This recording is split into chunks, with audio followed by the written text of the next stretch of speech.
Hey guys, welcome back to another episode of Comic Book Weekly, and I am Mike Spider Slayer from Comic Book Corner 2.0, and of course we have Kat Comic Uno, Hey guys. and of course we have Brant Fowler. What's up, everybody? Yeah, guys, welcome to another episode. Hopefully you will enjoy this week's episode. We kind of got lost in track of, talking before the whole show started. And we're like, crap, we got to get started. So, again, welcome, everybody. We're going to talk about, obviously, our top 5 comic books of the week. And we're going to talk about this week's news and probably a whole bunch of other stuff that we didn't plan on talking about. And, of course, we're going to be taking your questions live. So thank you all for joining the show. And I'm going to pass it over to Kat to get started with this week's news. Yes, we have actually a lot of media news. So I'm going to first start out with the comic news. And first up, we have Guardians of the Galaxy being canceled. I know Mike was on and off with that series. I don't think I read any issues of Guardians. So I don't really have much of an opinion for this one. I read the Donny Cates run, and then I started reading the Al Ewing run. And I just felt like it was... I don't know. I couldn't get into it. It wasn't the same. Then I tried changing the team around and doing all these different types of things. And I felt like if you were not on it from the beginning, you had no idea what was going on. And I feel like that was the issue with it. And it's kind of the same thing of how he writes when he comes to Immortal Hulk. Like if you don't read from the start with a lot of his stories, you don't know what's going to go on. So I feel like it's a tough thing for people to jump on, and it's not the same Guardians of the Galaxy that maybe people have been reading for years and years. So it just abruptly ended. So I'm sure we'll get another Guardians of the Galaxy, especially since the movie's going to be coming out. Not shortly, but it's going to be coming out eventually. So they're going to relaunch a title. Who that writer will be in the future, of course, we don't know. But I don't know. I don't think this book was selling that well. Yeah, I think them changing the team kind of proved that for sure. It's like, okay, what do we do to make this book sell? Right. Yeah. It's like, what can we do now? So... All right. There'll always be another. I was going to say there'll always be another Guardians, though. Yeah. Oh, for sure. I'm sure they're probably just getting a new creative team, and they're like, okay, we'll relaunch this in like the next year. So we have a couple comments here. We got Terry says, "Hey guys, how are you? I'm here. Shout out to the chat." And then Jace says, "I set an alarm so I didn't have to worry about missing a YouTube notification this time. Going to bag and board some vintage comics while I listen to you guys." Well, nice. Thank you for showing up. I appreciate that. Awesome. This time I tried to put it on the Facebook page and everything else, so hopefully that other people would get it. So, guys miss out on the show. So we're trying to make it a thing to post it early so you can catch it. Yeah, we are. Absolutely. We're trying our hardest on that one. So going on to the next thing, which is Robin and Constantine getting a YA graphic novel. I believe it's from the same writer as the Raven and Beast Boy stuff. And honestly, I'm just glad these are doing well. Like, I think these books are important and going towards a different audience. Again, will I read it? Probably not. But I do think these books are important for the industry. And they look like good books, too. So if you're a fan of graphic novels, go check this out. The Robin one looks pretty interesting. Yeah, I didn't mark this but as you're saying that, something hit me. I was showing Lisa some ads in the back of the book, actually, and she saw the Beast Boy and Raven one, and she was like, "Oh, that looks interesting." And Lisa's someone that doesn't read a whole lot of comics, and she's very particular about the kind of comics that she likes. She really liked Wolverine and the X-Men when that was out, but she hasn't read a lot in a while. But stuff like that appeals to her. So it is totally cool, like you said, that there's an audience for that kind of thing, and you're bringing more people into comics with different kinds of content. Tevia says, "How can Constantine work for a YA novel?" I think they just do a different. That is a good question. I think they just do a different vibe. He's written differently. That's all. Mm-hmm. Yeah. You can do anything with any type of character. You just write them differently, right? It's just kind of like, I'm just going to throw this out there. You look at the original Teen Titans cartoon, and then you look at Teen Titans Go. It's a perfect example, right? It's just made for a younger audience. Yeah. And a while back, Dark Horse did like a Little Hellboy. I mean, if you're talking about a character that should not be a kiddie cartoon or kind of character, and they managed to do that with him. So right, Deadpool as well. We've seen him, become a little lighter for different audiences. So it's definitely possible. And I think for the Constantine stuff, they're just, for people that like the YA magic books, I think they're just trying to lean into that audience, which is actually really smart because there's a lot of YA novels in that genre. Yeah. So moving on to one of the bigger news pieces this week, and that literally was announced today. Kelly Thompson is joining Substack with 2 of her indie titles.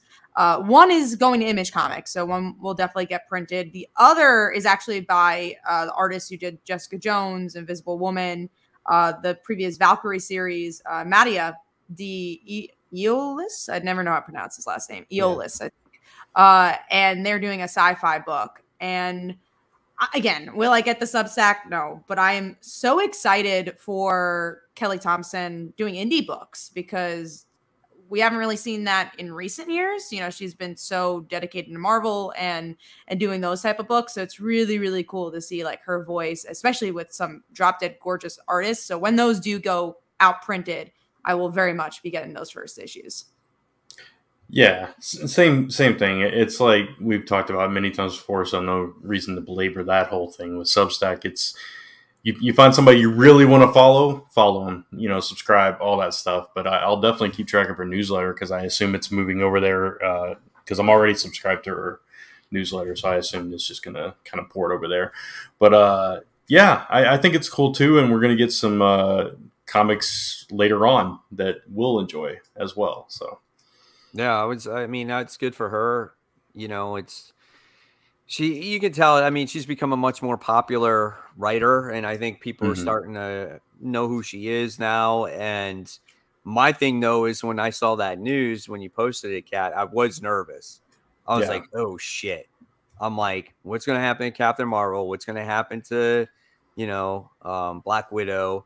She's signed on to do Spider-Man. So what's going to happen with that? So I was actually really nervous at first. But being that we heard that she is staying with Marvel and doing that, I think is really awesome. So, I hope more creators end up doing too, because I think they will. Mm-hmm.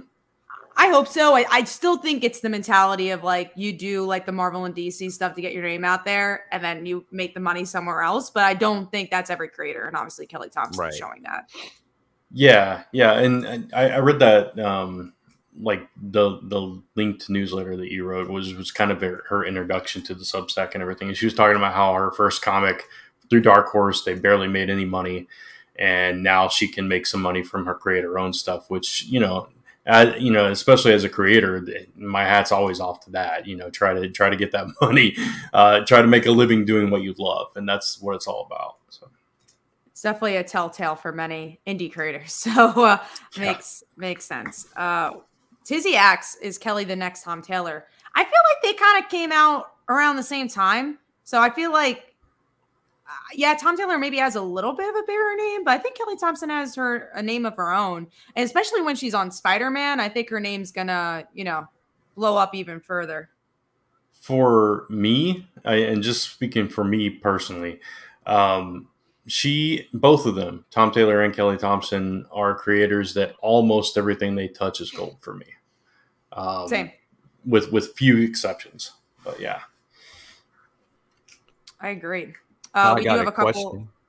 Yeah, I was just gonna. Here. Yeah, just was gonna flash it. There you go. Yeah, it says, Mike, did you ever get your Marvel books from last week? That was one of the things that we were talking about before we aired, and I still have not gotten my Marvel books from last week. They might not be in until Thursday or Friday, and I found out today. My shop called me, and the FedEx is screwing them over, and so I will not get Marvel books from that store till Thursday or Friday of this week. So what I'm going to have to do is probably go to a different store to get those particular books because I can't afford to be late 2 weeks in a row. It messes up my scheduling and it messes up the budgeting too for buying these comic books. I can't buy 35 books at one time. I mean, I know you guys see my hauls and they're big, but even for me, that amount of books in one sitting is a lot. For sure. We have a couple more comments here. David Berg says, Comic Uno, I read your whole webtoon. Super awesome. Thank you so much for checking out. Oh, that's awesome. We do have some news about that in the next couple of weeks. So go check that out soon. We're really excited for what's to come for that. And I'll send the link in a few minutes or a few seconds. But Lee Smith also asks, you think the new team on Amazing Spider-Man will be good? Look, I hope so, right? It's a lot of people. Exactly. Yeah. So it's honestly hard to tell because of that. Who's on? You got Gleason, Zeb Wells, Kelly Thompson, right? I think Ron V, maybe? I think Ron V also. Really? Maybe I'm wrong about that. What's it called? He's on Venom. Beyond? Oh, he's on Venom. Yeah, right. He's on Venom. So I think those are the three. Yeah, I mean, again, look, hopefully it's good. I'm trying to keep my expectations neutral until I read it. Like, I don't want to have high expectations or low expectations. I just want to read it. We got Saladin Ahmed and Cody Ziegler as well. Okay. No, I'm not sure who Cody Ziegler is. That Solomon Ahmed is on there because it's crossing over with Miles. Mm-hmm. I haven't been able to get into his books though, so I'm curious to see if I'm gonna I'll love Kelly Thompson's chapter, and then I won't like another chapter. Like, I'm curious if we're gonna get a lot of this back and forth. Jimmy says Mike signed those prints. Mike already signed them. Yeah, Mike sent. I mean, he signed them. I did not send it out yet, Brant. But yeah, I know they actually. This is really bad. I actually had them sent out or signed 2 weeks ago. And I have meant to ask you for your address after the show, and I've kept forgetting. They're all boxed up and everything, just ready to go, and I just need to actually go to the post office and do it. So they are all signed, all 2,000 of them. Yeah, it was a slip of the tongue. I meant signed, not sent. But I finally gave him my address yesterday. So hopefully we'll get those taken care of soon for you all. Yeah. One more comment, and then we'll go to more news. Real Mano says, I just subbed to Slice of Life on Webtoon. Good stuff so far. Thank you so much. Really appreciate all the subs. It's free, so you guys could sub and never read it. That's fine with me. I make a joke with one of my friends, Phil, who is my co-writer, and I say, I don't care who, if you buy the book and then burn it after, you bought the book. Who cares? You can do whatever you want with the book later. But I just read it, and that's fine with me. Or just buy it, and that's fine with me. Okay, let's go to that's all the comic news. So moving into Sandman's first look. So Brant, you wanted to discuss that. Yeah, just briefly, because I actually did watch this, so I figured I might as well mention it. So I've never been able to get into anything Sandman. I've tried a couple of things here and there, and it's just never taken. So I watched this teaser trailer, and I'm like, okay, maybe in live action form, this will do something for me. And I watch it, and I'm like, yeah, it's probably not for me. So, I was I was the same way, Brant. I was sitting there watching it, and it was I don't know why. I was watching it with no sound. I think my wife was sleeping. Yeah. So I'm like, oh, let me watch this. I'm like, why am I going to watch this? I've never read a Sandman comic book in my life. And then I'm watching it, and I'm like, I don't even know what the hell this is. So it was just forget it. And I turned it off, and I'm like, I have no interest in it. So, if fans out there like it, that's cool. But I didn't have any interest. This, in fairness, this teaser trailer gives you nothing. It's like a bunch of people in robes conjuring something. And then they're talking about Death's got a bunch of brothers and sisters. Which one did we get? And they're like, we got the Dreamer.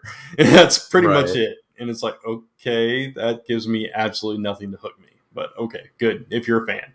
So, yeah, I'm not a Sandman fan either. I didn't even check the trailer out. So I'm like, this is, I know it's not going to be for me. And I'm glad. I guess I was right there. Figure drawing says, but why? Sandman is timeless. I think it's just for such a specific audience too. Yeah, I just never got into it. I don't think I just. Even when I got back into comics, I had no idea what Sandman was. So whoever said that and unfortunately reminded you of Harry Potter, if it had reminded me of Harry Potter, I would be more excited. We actually have a lot of comments about Sandman, so there you go. A lot of opinions on Sandman. We have a couple of other questions here, so I'm gonna two more. Tevia says, "Oh, yeah, there it is. Any opinion on Cowboy Bebop Netflix show? Never seen the original, so I think I should watch that instead of the live I watched action. a little bit of it, not too much, because it was Yeah. on Adult Swim, right? Is that when it was? I think so. I think it aired in like maybe the 90s. I don't know. I feel like it's an old show. When I first moved to Texas, I think Lisa and I started to watch it. I don't know why. There was some buzz about it then. That was like 7 years ago. And we started to watch a little bit of it, and then we just stopped and never went back to it. So, yeah. I've heard great things. Maybe one day we'll all give it a fair shot. The other question here is from Terry. What do you all think about upcoming cons? Will they be canceled or going forward? I mean, it looks like, I've been to like 4 already. I've been very happy with how they've been handling COVID. Most of the cons I've been to, I have to show a vaccine card and then, or, you have to show that you were tested or whatever. Everyone had to wear their mask. So I felt very safe, honestly, all the cons I've been to, and I hope they continue to do that. But yeah, I mean, as a comic creator and an independent comic creator, it's kind of our lifeline for a lot of us. And for me, it was a big hole in your pocket to not go to cons. So I just try to be as protected as I can. I have 4 more lined up. I don't think any of these are going to be canceled after this, but I've definitely seen, I want to say, a different type of crowd, because I haven't been to a con that I've done before, in the sake of since COVID. Like, I've done a lot of newer cons. So like Big Apple, obviously it's a Comic Con that's existed for a while, but I hadn't done it before. So like, I don't know the crowd, vice versa. But then I did Cradle Con, which was in Long Island, and it's a smaller con. It's like a family con, and that had less people. So it's hard to tell what the crowds are looking like. And then New York Comic Con, I might not even go to. If I'm being honest, I found out, like, I don't think I have to do press for it. And I'm like, do I really want to go? It's also like kind of my birthday week. So like my birthday is in a couple of days. And then my friends are like, we want to throw you something. Like, we want to celebrate your birthday. And that weekend's really the only time we were able to do it because of all these upcoming cons. I'm like, celebrate my birthday or go to New York Comic Con. So leaning towards celebrating my birthday than do New York Comic Con. But yeah, we have Baltimore coming up. I did Boston. So yeah, I've been going to Comic Cons. How about you guys? I know, Mike, you were going to do MegaCon. You didn't end up going, right? Yeah, I was supposed to go to MegaCon, but then it happened to be that for those 2 weeks, my sister-in-law that lives in Israel came down, and we haven't seen her in, it's been years. And so 2 weeks, that's all we're going to see her. And so I had to get a refund on my tickets. So I couldn't go, but MegaCon definitely went. And the pandemic was really bad here at that point. The worst it's been since the pandemic started. So a lot of people canceled. Huh? A lot of people canceled. Like, I know Scott Snyder was supposed to be there, but they ran it no problem. And so they didn't cancel it. So I have a feeling that if they didn't cancel, that all the other cons, at least here in Florida, are going to run now, especially. Yeah, I mean, I live in really canceled. Yeah, I live in Texas, so even if they were being canceled, they probably wouldn't be canceled here. But yeah, no, there's been some around me. I don't think we're going to do any cons until next year, just because. But yeah, no, I don't see them. I think things are getting more back to normal in that regard. So yeah, even with the precautions, yeah. Yeah, and if you have precautions, then I'm cool with doing it. Donnie asked a question: did you make a trash or ash can edition before you went into production slice of life comic? No, we just posted the webtoon, so that was kind of like our ash can in a way because it's free for everybody. And then I think I've already announced it here, but we're making a Kickstarter for a traditional version of the comic. So all the things we've talked about with Substack and all this other stuff, like, I'm a fan of traditional comics, so it's going to be sequential and it's going to be for people that like traditional. So we're trying to blend everything that you can, webtoon, Kickstarter, traditional. So that was always our goal with Slice of Life, is to utilize different mediums for that book. So but you can read it for free, so that is also an option. Let's get into the next thing, which is Teen Wolf is getting a movie. I didn't expect this one. This was weird. I love Teen Wolf, but I really don't need more of it. It was like really over so long ago, right? Yeah. It was a couple of years ago. It ended on a simmer. Like, it definitely lasted longer than it needed to be. So why are we getting this movie? I don't know. Yeah, I'm still kind of excited by it, just because it has been a little bit of time, and we're going to get I don't know how many of the cast are actually going to come back. I've seen Tyler Posey, who played Scott, and Holland Roden and Shelley Henning posting about it. So that's the only ones I've seen so far. So hopefully, but I don't know. I agree with you. I think it lasted just a little bit too long. They were trying to do that second class, basically, and that didn't really work as well. And then it just kind of faded away. But maybe this will give us a stronger ending. I don't know. So yeah, the ending was just okay for that. So we will see. Tevia asks, any opinion on the What If animated series? Mike and Brant, are you guys up to date with that? I'm one episode behind. I still did not watch last week's episode, but I love the show. I think it's great.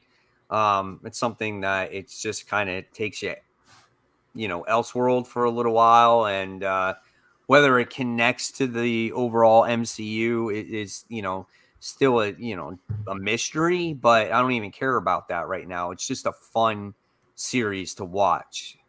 Before I answer that, I just looked up Teen Wolf. It's almost been 4 years to the day since that last episode. Yeah, so a little bit longer than we thought, but yeah. So it was September 24th, 2017 was the last episode. Anyway, going on to What If, I have not made myself sit down and try this series yet. So, oh wow! Yeah, I keep forgetting about it. Like I was sitting down the other night. I was like, man, I have nothing to watch. I was flipping channels, ended up watching YouTube videos. I did not even think about it. Oh, but so it's good, man. And, yeah, and their episodes are quick. They're like 30 minutes and it's done. Yeah. And I think I've liked every episode a lot, except for like the second episode where Black Panther's like Star-Lord. It just doesn't fit for me. But all the other episodes have been great. And there's one episode with Doctor Strange. Man, that was so good. It was so good. And they have a Marvel Zombies episode, and it's awesome. Yeah, so it's really a lot of fun. Cool. I'll definitely try to check it out before next week. So speaking of Marvel and Disney Plus, Miss Marvel's been moved to 2022, which I think we've all kind of figured with the Hawkeye, which obviously makes sense because it's all based in Christmas. So, I hate waiting, but it was expected, I feel. Yeah, I think they got to line everything up. I think just to, keep in pace of what's coming out. And, obviously with the movies and the universe as a whole, they just want it to make sense, Yeah. I did see Shang-Chi, by the way. Oh, did you? Did you enjoy it? Good? Yeah, I liked it a lot. Nice. It's really good. I think it's one of the best MCU movies. It's really accessible. It really exceeded any of my expectations. The fight scenes in that movie was the best I have ever seen. It was so good, man. And the characters are really fleshed out. They're like, all the supporting characters are interesting. The main character is interesting. The actors are good. Like, I think it's a good movie. Absolutely. So go see Shang-Chi if you can. I'm seeing Venom this Thursday. I got my tickets for it. I'm super excited for that. I'm so excited. We got our tickets this weekend. We're in the car. We're like, all right, let's just go see Venom. Let's get this. Let's get this done. So 9:30, gonna go see my Venom. I have a feeling I'm gonna see that one pretty quick too. Oh yeah, that we don't get spoiled too. Let's see what else we got here. This one was interesting. Super Mario movies cast was announced, and you got some interesting players here. Chris Pratt is playing Mario. I don't know if he's even Italian. I'm pretty sure he's not. I'm like, is he gonna like be normal and talk in his normal voice? Or is he gonna be like, Probably. hey me, it's a Mario. Hey everybody, what's up, pizza? Or like, I can't picture him playing Mario. I bet he will do the voice, though. I mean, I can't imagine them not doing the voice. But there was some blowback about this, about them not getting Italian actors to do this. But yeah, and the other one was for Luigi. It's Charlie. I can't remember his last name. Day. Yeah, from Always Sunny in Philadelphia. Yeah, and yeah, he's an interesting one. Yeah, it's some interesting casting choices here. Anya Taylor-Joy as Princess Peach. Wouldn't picture that. Let me see what else we have. Jack Black as Bowser is the only one where I'm like, yeah, that makes sense. I like that. Right? Seth Rogen as Donkey Kong. Interesting. Yeah, I could leave that. He as Toad. It's just like such a weird Jack cast. Black, though, I can see as Bowser for sure. Yeah, I would see a whole Jack Black Bowser movie. Cancel everyone else and just let me see Jack Black as Bowser. That's all I want. I mean, I like Chris Pratt, but it's weird. I've never in a million years, if you said who's going to play Mario, I'd be like, Chris Pratt. Absolutely. It's probably because of the Lego movie, maybe because he did well with that. But then it's like, I feel like people don't like Chris Pratt as much as they used to. And like, he hasn't really come out with good movies recently. So it's like, do we want Chris Pratt? Did you cancel them? Not in that way, figure drawings. Yeah, not that. Get them out. Get them out of the movie. They can do other stuff. Kat, did you see the super chat there? Yes, let me pull that up. So we do have a super chat, $5. Kat, how come you're not a fan of Ahmed's Miles run? I truly understand why you dislike Miss Marvel, but what are your issues with his Miles run? Honestly, I just didn't find it interesting. There was no point where I was like, oh, that's a cool thread. I also felt like it was way too angsty. I didn't read every issue. I've only read a few issues of the run, but every single time I tried it, there was never like, oh, I need to read the next issue. I've read quite a few of the issues off and on, and I just don't feel like it just seems like obviously Miles is a little bit lost, confused. He doesn't know how to deal with his feelings, but he seems like such a minimal character compared to what he was in the Ultimate Universe.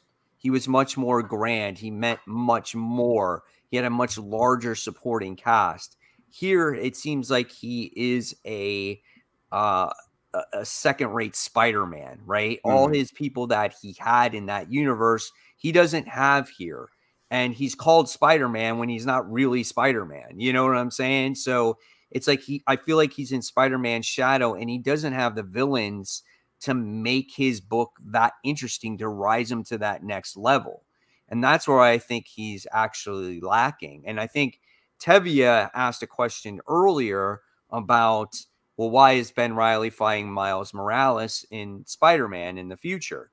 It's because it has to do with this corporation that Ben Reilly is attached to, and he is supposedly maybe the only Spider-Man that is supposed to be Spider-Man, and Miles is called Spider-Man. So I think that's why it's kind of like a supposed battle, but I don't think it really is. But that's at least, I know, I mean, I took your question there, Kat, but that's what Miles... You've also read more of it. So. Right, that's what Miles is to me. Like, if you read Brian Michael Bendis' run, and I don't know if he has, and you read this run, you will notice a difference of the character absolutely. By far. Yeah. For sure. I think that is the biggest thing, is that you know how high it can go, and then you just got this run. Yeah. No, and like Mike, I've read quite a bit of this run. Same thing, kind of, I would drop off it for a couple issues, try it again for a few issues, that kind of thing. And I agree with that. It doesn't feel quite the same, and I don't expect it to be the same exact, storytelling, etc.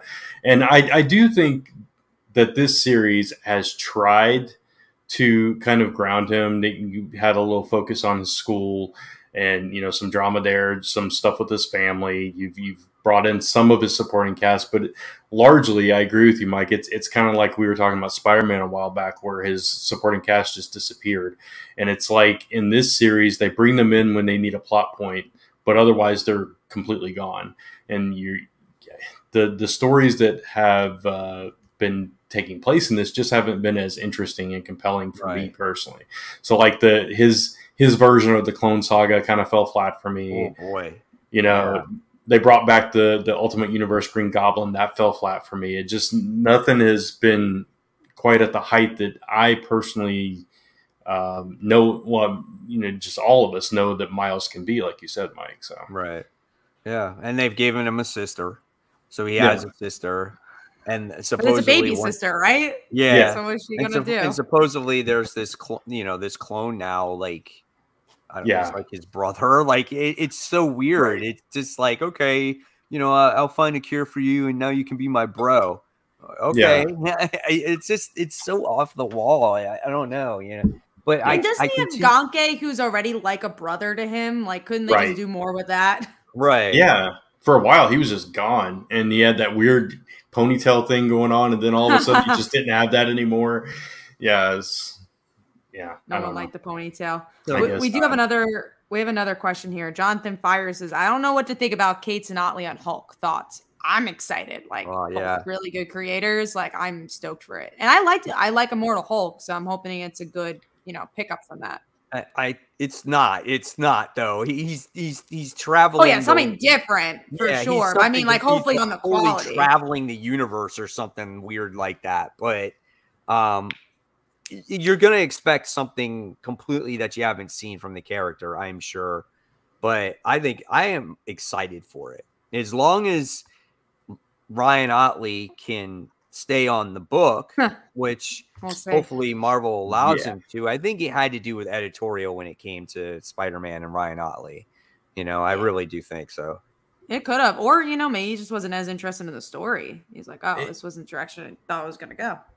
It's just weird because we've seen long-term consistent content from Ryan Otley before. It was just weird the way that happened with Spider-Man. Yeah, if he can stay on, that's great, and bringing Donny Cates on, it's a way for me to jump into the Hulk again, because I did not read Immortal. So I hope you do, because Hulk has been good. But going back to the Otley thing, you also have to think Invincible had breaks. The scheduling was, he probably was far in advance. Spider-Man was being released so often. Yeah. And they had so many like annuals and stuff like that. It felt like there was a Spider-Man issue every week. So that's also could be a reason for sure. True. So BJ says, Mike, why superheroes like Batman, Spider-Man, Cap don't die or replaced by someone else? Or why do they? Because they definitely do die. But you mean like stay dead? I mean, it's just all it's just the love for these characters. That's the reason why. That's why they do always come back, and they try replacing them. But again, that's how you got Riri. That's how you wound up getting Amadeus Cho, right? That's how you wound up. Who else did we get? I mean, obviously Ben Reilly. Miles. That's where he came from. Miles Morales. Yeah. Miles. I mean, you've seen all these characters, even Batman too.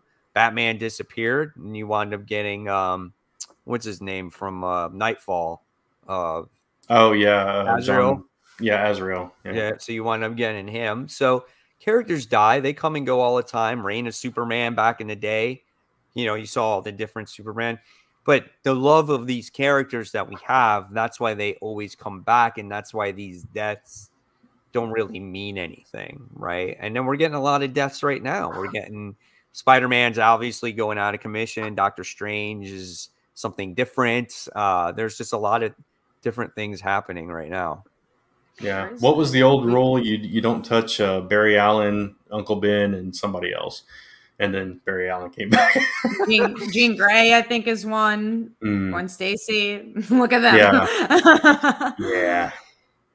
Are those X-Men titles having reboots after X Lives of Wolverine next year?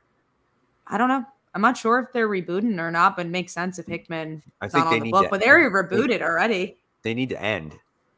I think they all need to end. And I think they just need to just do the X-Men title and just do a couple of like other ones. They I don't think they should need- do more solo books. They should do like Storm has a series, Kitty Pryde has a series, you know, Iceman, like bigger characters doing their own thing. I don't think we need as many team books. I'd rather follow a character. I just don't think we need that many of those books, because then when there's an event, they all somehow got to tie in together, and then some stories are filler and things like that. So I just think that just have a couple of them. Why do we need 10 of them? Yeah, no, I look, money. They're definitely going to continue to make as many X-Men books, but hopefully, again, you can make different X-Men books. All these team books, they all seem the same. They're all like, we get it. You're an X-Men team. Yeah, it's like with teams like Avengers and X-Men and Justice League. I wish sometimes that they would take like a G.I. Joe philosophy. Like, okay, you got hundreds of characters. Utilize the ones for the mission that you need, and the others take a break and bring them in when you need them, and kind of do that. Just kind of rotate them. Right. I think the only hardship is like, okay, Martian Manhunter, right? He doesn't have a series right now, but a lot of people want to see Martian Manhunter every month, right? But then like make a good Martian Manhunter book. So like, I feel like that's the answer then. Let's get into our last topic, which is Marvel's suing to keep the rights of characters like Steve Ditko family, I think Stan Lee's family as well, which kind of goes into what we've been talking about, Substack, and why we're seeing a lot of people leave, and why Brian Michael Bendis left Marvel to go to DC. Like all these big shifts in the last 5 years have happened because Marvel and DC are not paying their creators very well, or at least they're not giving the royalties that they deserve. And we're seeing that now. Like these people who literally created the characters, and more people are rooting for the big, company instead of these creators because they want to see an Iron Man movie. So I find it really interesting, and I hope contracts change in the future for comics to make the company and creators happy. Yeah. I think we see this in anything too, in any copyrighted type of material. I'm sure that, companies go through this all the time, and people just got to get paid the right amount of money for their creations, and they deserve it because they created it, because without it, all these other companies wouldn't make the money that they make today. You know what I'm saying? Yeah. So I just wish it was while these creators were still living, and instead of battling with the families of then it becomes hairy, even more hairy. So it's just a messy situation all around. Figure drawing does have a good point, though. Work for hire is not work to own your own characters. That is true. I think it's not the idea of just owning it. I think there needs to be better transactions, right? Bigger paycheck for what you're doing, and healthcare. That's nice. Yeah, I mean, you also got to take into consideration when a lot of these characters came out, there was no times are different. Indication whatsoever that they would be what they are today. Yeah, none. Times they just so much different too. The way business was done. Yeah, and it just, you make a good point, Brant. Like, who would ever thought, like when Ditko created Spider-Man, he probably sat there and was like, this guy that's wearing freaking pajamas and he's running around, superpowers, whatever. He probably never, ever in his wildest dreams ever thought that, look at what that character is right now today. Yeah, I think there's a lot more awareness today of what properties could possibly become, and that's why you're going to see better deals now. But then it was kind of highway robbery, even if it wasn't intended as such. And maybe it was intended as such. For sure. Well, that is all the news. So we're going to shift into we're going to shift into our big topics now, and then we'll go into comics. But before, I guess I'll mention Buy Visibility real quick, because we are ending that really soon. It's actually ending in 2 days. So I'm going to just screen capture that as we get a backer. So Buy Visibility is going to be done Thursday at 10. So hopefully you guys could go check it out. We're over 1,000 backers, which is amazing. We've been getting glowing reviews with all the reviews we've been getting. And yeah, it's kind of been a whirlwind with all of this. So hopefully you guys could go check it out, see what we've been up to, and see how high we can get this. Again, it's over 1,000 backers, which is kind of blowing my mind. We're inching closer and closer at $30,000. So hopefully you guys could go check that out, and I'll have a link in the chat in a few minutes here. But let's get into I hope so. I really hope we get to Yeah. 30. Usually the last day is really big, and we just got a big jump because of our last 48 hours because they give notifications to everyone that follows. So we just had a big jump there. So hopefully we continue in these last 2 days. But honestly, the lull of the Kickstarter hasn't even been a lull. So I've been That's awesome. So blessed for this and so happy with how everything's been doing. Very happy about it. We also have a couple more questions. Someone asked, did you guys hear about the Babylon 5 reboot? I did, but I've never seen it, so I don't really have much. Just that JMS is on it. Person, yeah. So, Jimmy asks, Ember update. Brant, give your Ember updates or any updates you'd like. The last Ember hunted is at the printer. The proofs have been approved. They were sent through for the printing process. It's going to take about 3 to 4 weeks to get them to me from last week, I think it was. So in about a month, I'll start shipping those out. Cool. Very cool. You want to hear about my comic book update? Oh, yeah, of course. I don't have any, so back it up, Your comic update is that you didn't get your Marvel comics this week. Watch my YouTube videos about comic books. There you go. That is and watch this podcast. Guys. Support those guys. Thank they you work very hard much. at what they do. We are trying, and hopefully, all the indie stuff and all the webtoon stuff and everything we've talked about, like this is a culmination of all our stuff that we do as well. So like we said, hopefully you guys go check it out. But main topic time, I think we should talk about Batgirl first, because I don't think that'll take us as long, but we have the new Batgirl suit that was introduced at the end of Nightwing. I remember I told these guys, I was like, oh yeah, this is spoiled already on me for Twitter, but it wasn't really a spoiler because who cares? It's just a new costume. But yeah, she's back as Batgirl, which I think we already knew was going to happen because of the anti-Oracle stuff. But the costume looks awesome, and I'm excited to see more Batgirl. So that should be cool. I first of all, I wasn't a real fan of the artist on Nightwing this particular week. So it's the same artist as Spider-Gwen. Right. It didn't work though for me. It just seemed, I don't know. It just seemed darker or something weird about it. And just the way Barbara was standing there with that stuff, it looked like she was hunched over or something. It just looked a little off, And then she's got this staff. So it looks like she all of a sudden now is going to use this staff to either help herself walk a little bit better and kick some ass. Yeah. I like the artwork just because I'm used to it. But I do think the artist, the actual main artist for Nightwing fits better for this book. But I'm excited. You're right. She doesn't usually use a staff, so that's going to be interesting. It's very Tim Drake. So we'll see where that goes. Yeah, it's the outfit is fine. I just don't like the way it was drawn here either. That was kind of my nitpick with it. It's man, it looks like it doesn't fit her right. It's weird. It's a little large. Yeah, a little baggy. She's hunched over, and in the shadowing, in maybe it just wasn't colored right because it's the shadows were off on it, and it was just off for me. And again, that staff was just she's using it as a cane. Look what she's doing. So I don't know. It'll be interesting to see what it's like when it's in action, I guess. Yeah, exactly. So the next topic is the Doctor Strange death, which I guess could honestly go into big books, which is Death of Doctor Strange issue 1.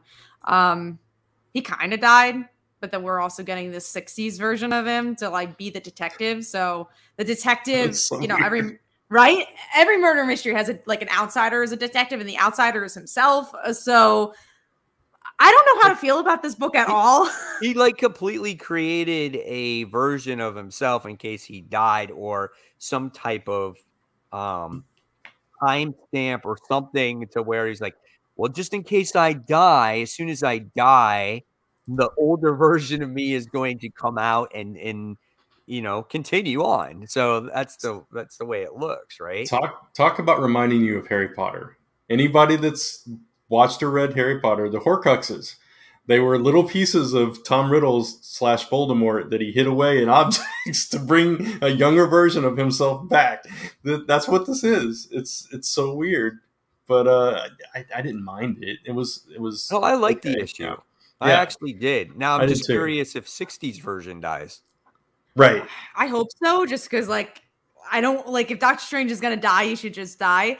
I thought it introduced like the idea of who's gonna be Sorcerer Supreme pretty well. The beginning was a little slow, his daily routine. I'm like, I get it. I know Doctor Strange is. I don't really need his daily routine, but I like the art. I think it has a lot of potential. We have a couple comments here. Facebook user says, "Hey, Comic Uno, what's in your cup? It's Coke Cherry. Not getting drunk on here yet, so no rum in there." All right, then we got new type. JB Lee says, thank you so much for the $10 super chat. We really appreciate it. It's funny, Kamala and Jaime Reyes have a lot of things in common. Their original runs are fun with cool cast characters. Their new 52 magnificent run was the grim, mean-spirited mess. Honestly, yeah, for sure. I lean more towards Kamala there. I don't have as much familiarity with Jaime, but very true. I don't think he was. I mean, Jaime was cool, but it was like I felt like he's not as prominent in DC New 52 as Kamala was in the Marvel universe.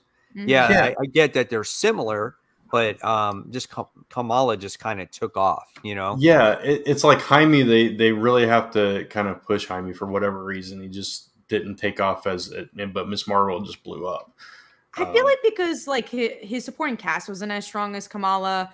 I feel like even his plot work wasn't as strong. I feel like I think Miss Marvel just hit home on everything you can, which is why we're getting a TV show. I did like that book. The Blue Beetle one? Blue Beetle? Yeah, I did. I don't think I even read it. Along with that, and I'll say this every time, Vibe. I love Vibe was great. Oh, yeah, I like Vibe too. Yeah, it was so good. Vibe was a surprise hit for sure on that one. Any other thoughts on Death of Doctor Strange? For me, it's like, let's wait and see. I don't think it was a perfect issue one, but also wasn't a bad issue one. I liked it. I really did like it. I did like the routine. I love the dog in the beginning. And I loved how it just seemed like an off day. And I liked how it turned into like it crossed over with Strange Academy, which I could appreciate that because it shows you that they're trying to connect the two books. And then, like I put on my panels of the week, like, oh, who is the new Sorcerer Supreme? Because he mentions it that it could be somebody in this actual room, you know? So I thought that was kind of cool. Yeah. I like the tie-in with Strange Academy as well. That was a highlight of it. And I too like the routine. It was fun for me, you know, seeing him go through all that. But it also intrigued me as to who killed him. It's like the way that the killer was introduced. Yeah, it's like you got a glimpse, but you have no idea who that is. But there's familiarity there. Doctor Strange knew who it was, so it's like, okay, who is this? Yeah, and so that's invested me in the story. So. Absolutely. So curious. I mean, I don't think obviously that's going to be the Doctor Strange. I think it's a spell, or it's only going to last so long, or something of that nature until somebody takes over. Yeah. All right. So I think now we'll move on to the comics, right? Yes. So, and we'll continue to take your guys' questions as well. I love we love definitely the conversation. All right. So we just talked about Death of Doctor Strange. So that's that. Any other comments on that before we move on, guys? I don't think so. Good. All right. So let's talk about Aquaman, the Becoming issue 1. So I glanced through this book a little bit online. So I thought it was okay. I mean, it didn't blow me out of the water. I didn't think it was the water.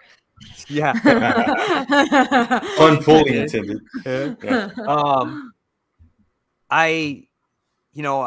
Just what everybody was saying about it, I was like, oh, what am I missing here? And I liked it. I thought it was enjoyable. I thought the artwork is enjoyable. And that was that. It was okay for me. I had a lot of fun with this issue. I don't like Aquaman, but I really like Jackson. And I think they introduced him really well. Like, I think he was an interesting character. I love the beginning. I love his rapport with his mom. And obviously you get both sides. You get the Earth and the Atlantis stuff. Right. I liked his rapport with Aquaman. I made the potential of him and this boy. I just thought it introduced pieces really well, and they even referenced Andy. The ending was really rushed for me. But other than that, like, the art was really good. It's like, this is what I want a first issue to be, and the potential of a new DC book like this. And I thought it was just a really solid book. Yeah, let's just hope it's not predictable and the bad guy is the waiter. Let's hope not. Yeah, let's hope not. I have a feeling it is yeah, because the way they did it was just like, Yep. oh, you have a secret. Then all of a sudden he's gonna be like, yeah, it's you. yeah. I really hope that's not the way they go. Becomes But some sappy love story. Like, don't make me do this. Right. I hope that's not it. Just if you want them together, just let them be together and Yeah. have them have happy moments with each other. I did like the scene in the diner, and especially, you know, protective mama. What's your intentions, Yeah. basically? And I like that. And I thought the art could have been a little bit stronger. It was fine, but it just, I don't know, it just wasn't quite my taste. But there were some panels that were really good, and others that was like the figures looked a little smushed to me. But I really like the scene where the Titans are doing a Zoom chat or whatever. That was fun. Yeah, that was fun. Yeah, that was a good time. Yeah. Is this ongoing? I don't remember. It's just 6 issues. It's a maxi, I think. It's like a you know 8 or 9 issues. Oh, okay. Yeah. Which I think is the way to go. I mean, I think they just have to, you know, they got to continue to grow the character. Mm-hmm. Hopefully it just doesn't get stale. And then because they think of, oh, well, you know, it's 8 issues and that's all it's going to be for a long time. You know, hopefully it just doesn't get boring and they make him a more prominent character in the DC universe, right? Because at the end goal, we want to see more characters. We want to see more books. Yeah. And this is the only way it's going to grow is if you write these brand new characters interesting enough to where people are going to pick up another series about them. Yeah. I just hope it's a full arc, you know, like, okay, here's the beginning, this is the middle, and this is the end. And it's like, it flows well. I think Christian Lobo has been doing that pretty well. Like, I don't think the pacing's perfect, but you can see there's an overall story. It's about her and her dad and kind of about her girlfriend as well. So I hope it goes in a similar direction with that. Right. Yeah. But you could tell, I'm stumbling over my words. Let me try that again. You could definitely tell, you could get the vibe that he could definitely be the next Aquaman here. You just felt like he was the right character for that in the way he was written in this book. And I also appreciate that, you know, when we've seen him before in the comics, it's usually been involved with Black Manta, or it's just been kind of, he's there.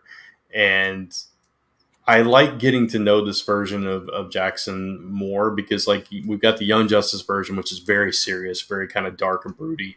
And then you got this version, which is a little bit lighter, a little bit, it's before he got to that point. You know, he's a little bit more fun-loving and relatable, I think.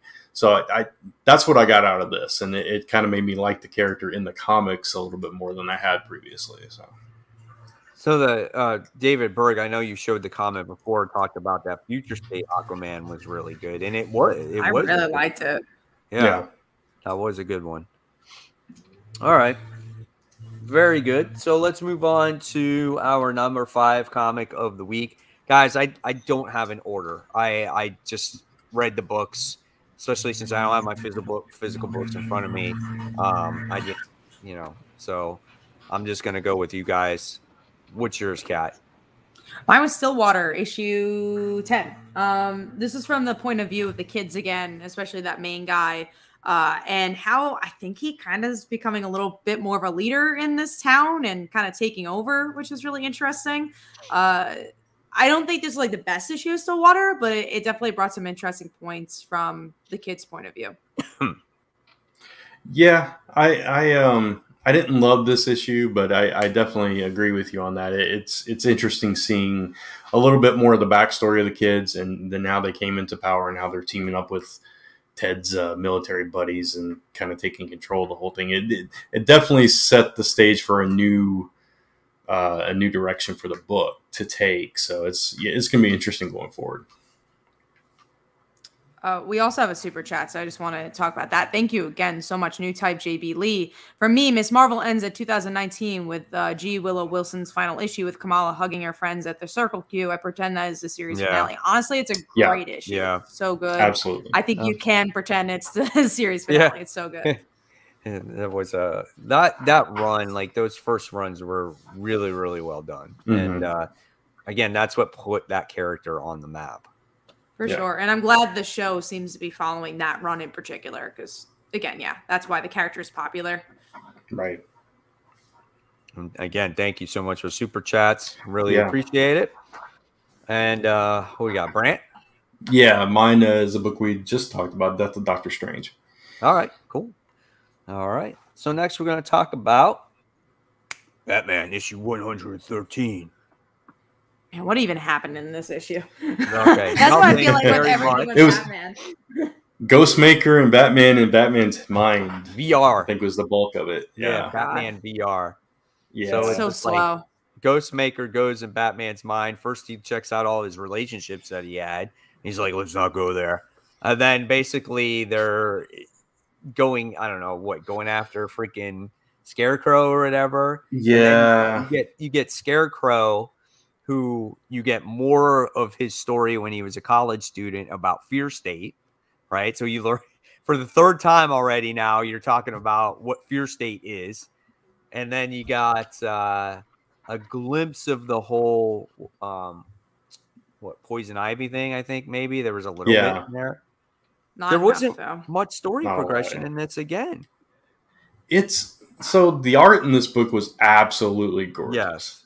Yes. So beautiful to look at. But Ghostmaker knowing Scarecrow in college was way too convenient.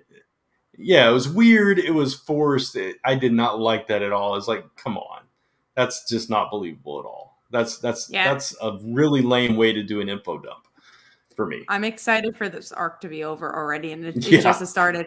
We do have another super chat. Thank you so much, Jimmy G. Says, happy birthday to me. Thank you. Oh, look, now you got a birthday present. $5. An early birthday present. Yeah. Thank you. That is great. Really appreciate that. Batman, it's so hard to even, again, remember what happens every issue with that book.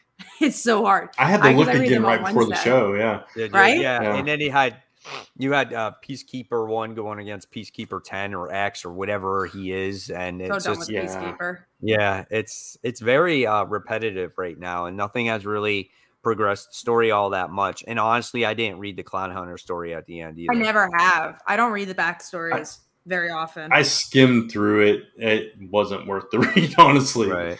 So. I am still vested in the story, and I still like the idea of the story, but I just want something more from this story. Let's just move on from it, right? I will say, just because it's not my top 5, and I think I'm the only one that read it. Catwoman, there was a little bit more about the Poison Ivy stuff there. I read where it. They're tying it in. Oh, you read it? So okay. I read it. Well, okay, cool. Here's the funny thing. So so first of all, I was like, oh, I don't have any of my books this week. So I'm like, I buy the Catwoman book for the covers because of the Jenny Frison variant covers. They're gorgeous. Mm-hmm. And then I'm like, well, I only have 4 books in front of me. And I'm like, let's take a look at Black Cat. Let's take a look at Catwoman. So I open it up. I'm like, oh, shit, that's right. I'm like, it ties into Fear State. I'm like, this is a perfect jumping on point for me. So I started reading it, and I'm like, oh, I like this better than the actual Fear State book itself. Right. Yeah, it was a decent issue. I mean, it gave you a little bit of wrap up from what was going on in the book, but took you right into the Fear State stuff. And you left off with Harley and the gardener headed towards was it Crime Alleytown? Alleytown, yeah. So, and that's there's already a version of Ivy there. That's that missing piece. I'm assuming that they're going after. So, yeah, it was not a bad read at all. So, no, artwork was pretty good. I like the coloring in it, and it made me go, you know what? I'm want to jump on board when this is all done and over with. Yeah, cool. All right, so let's talk about. I did read this book. I did read Fantastic Four issue 36, and I must say I am really enjoying this book. I am so happy that I jumped on board. Hey Frank, what's up? I did jump on board. Hi. And he met Anne Brandt. Other guy. I jumped on board. Now I lost track of my thoughts. No, I'm sorry. No, it's okay. Oh, I jumped on board with King in Black when it came to Fantastic Four. And I think Dan Slott's been doing a great job with this. And then we just are coming off of the 60th anniversary issue, and now it's continuing the ramifications of what Dr. Doom has done with Johnny Storm, and he's going through some really emotional stress right now. But being that he's in this complete supernova, he cannot feel anything. He can't cry, he can't go through anything. And the thing that triggers his powers more is this being angry. And they're trying to find this cure for him, which is totally interesting. He breaks up with Sky in this issue also. Really good artwork in my opinion. And I think Slott really nails the family dynamic of this book. It was a really good read for me. Yeah. There was some really good dialogue in this too. That whole scene with the breakup when he takes her band off her arm and she goes, "You lied. It hurt." And I was like, oh man, that's that like pierced me in the heart. That was some deep stuff and very simple, but very effective. I thought this was a really strong issue, and I was kind of concerned. We talked about it last week. We already getting another issue, but this issue was really strong. Yeah, absolutely. I think this is some of Dan Slott's best work, honestly. Absolutely. I also like that this is a one-off issue because I feel like, especially with Dan Slott, he goes with these very prolonged arcs, and it's kind of nice that you get a one and done. It's all about Johnny. It's all about everyone reacting to Johnny, and it was a good Johnny issue. I also really enjoyed this a lot. Yeah. Also, same artist as one of the artists on G. Willow Wilson's Miss Marvel book. So also really solid art. It's sad too because they lock him in a freaking basically a basement at the end, and he's just sitting there by himself, and it's so. And no one sad, can see man. him too with the cameras because it will, the fire will affect the camera, so no one can even like watch him. So bad, God, I feel so sad for him. I wonder what is going to happen with him as time goes along while he's like this. I have a feeling they're just going to revert it at some point, but I'm curious what his turmoil will be as he goes along. Yeah, because he's somebody that thrives from attention, from being around people. Yeah. And now he's completely alone. That could, at least for a while, completely damage him. Yeah. So. Mm-hmm. And the family already has so much drama going on. So you have, Franklin and his power stuff. Yeah, they always do. But they have a lot of like internal drama right now. Yeah. Yeah. That's what makes it good though, because again, we always talk about family dynamic in the comic books, right? And I feel like family dynamic is what makes books relatable for people because we all deal with our own family situations all the time, right? So that's what Dan Slott is doing right now. Yeah. Speaking of the family, I just remember that scene with Franklin where he came up with that solution. Let's do this that fixes me and Johnny. No, we're not. It's like, that was in my panels this week. Was it? Yeah, yeah. And so she's just like, how can you be so selfish right now?